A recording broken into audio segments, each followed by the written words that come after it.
បាទសួស្តីអ្នកទាំងអស់គ្នាឥឡូវនេះក្រុមហ៊ុនបាទ BYD បានបញ្ចេញនៅរថយន្តស៊េរីថ្មីនេះក្តៅ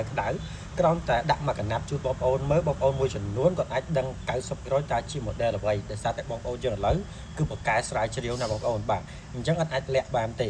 សូម្បីតែខ្ញុំក៏ខ្ញុំអាចដឹងថាជា model អ្វីដែលក៏បញ្ចេញនៅឆាប់នេះគឺជា model BYD CCCC បងប្អូនអាច search នៅក្នុង Google ឬមួយក៏ YouTube បានពេលដែលបងប្អូនចង់ដឹងរូបរាងពេញប៉ុន្តែខ្ញុំបញ្ជាក់សម្រាប់ spec រថយន្តនេះ CCCC នេះគឺមានបាទទាំង DMI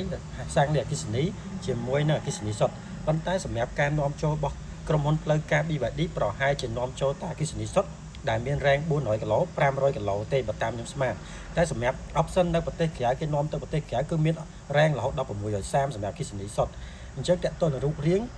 បើយើងប្រៀបធៀបមកវាស្រដៀងទៅនឹងបាទម្យ៉ាងម្នាក់ទៅនឹងAtos 2ដែរប៉ុន្តែគេ design បែបកាចជាងមុនហើយខាងក្រោយក៏គេមាន design បែប sport មាន spoiler ចេញមកបន្តិចហើយ design stop អីគឺឆ្នោតពេញតែម្ដងហើយផ្នែកខាងមុខគឺមកឆ្នោតពេញ design មកគឺស្អាតជាងមុនបាទហើយតើតើនឹងរថយន្តនេះនឹងបញ្ចេញនៅក្រុមហ៊ុនបាទ BYD ឆាប់បងប្អូននឹងឃើញរូបរាងពេញតែម្ដងបើបងប្អូនចង់ឃើញអាច search នៅលើ Google បានបាទហើយខ្ញុំជឿជាក់ថារថយន្តនេះបើរ៉េង400គីឡូនឹងតម្លៃសមរម្យ500គីឡូក៏នឹងតម្លៃសមរម្យសម្រាប់បងប្អូនបាទជិះប្រើប្រាស់នៅក្នុងក្រុងគឺស័ក្តិសមបំផុតតើតរថយន្តបាទអគ្គិសនីបែបនេះអញ្ចឹងឥឡូវយើងចូលទៅមើលបាទខ្លះ spec មួយចំនួនបាទសម្រាប់ spec global អញ្ចឹង compare មកវាអាចខុសគ្នាតើតនឹង spec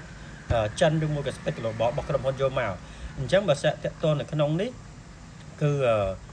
LCD របស់គេតែ 8.8 អ៊ីងទេបងប្អូនបាទនេះគេលក្ខណៈ counter 8.8 អ៊ីងហើយ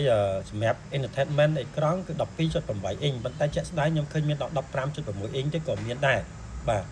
ហើយតើតឡាននេះគឺដំបូល sunroof បើពីមុខទៅដល់ក្រោយបាទ panorama ហើយតើនឹងអីផ្សេងបើសម្រាប់ក្រៅសុកគេដូចមាន lidar ទេបងប្អូនបាទតែសម្រាប់នាំចូលមកដើម្បីថវិកាកញ្ចប់ថវិកាសម្រាប់សុកខ្មែរយើងប្រហែលជាអត់មាន lidar ទេបាទហើយក៏យកតែប្រហែលជាយកតែអគ្គិសនីសុទ្ធដែរអត់យកអគ្គិសនីលេសាំងទេបងប្អូនណាបាទហើយម៉ាស៊ីន 1.5 បងប្អូនណាបាទកម្លាំងម៉ាស៊ីន 1.5 បាទអញ្ចឹង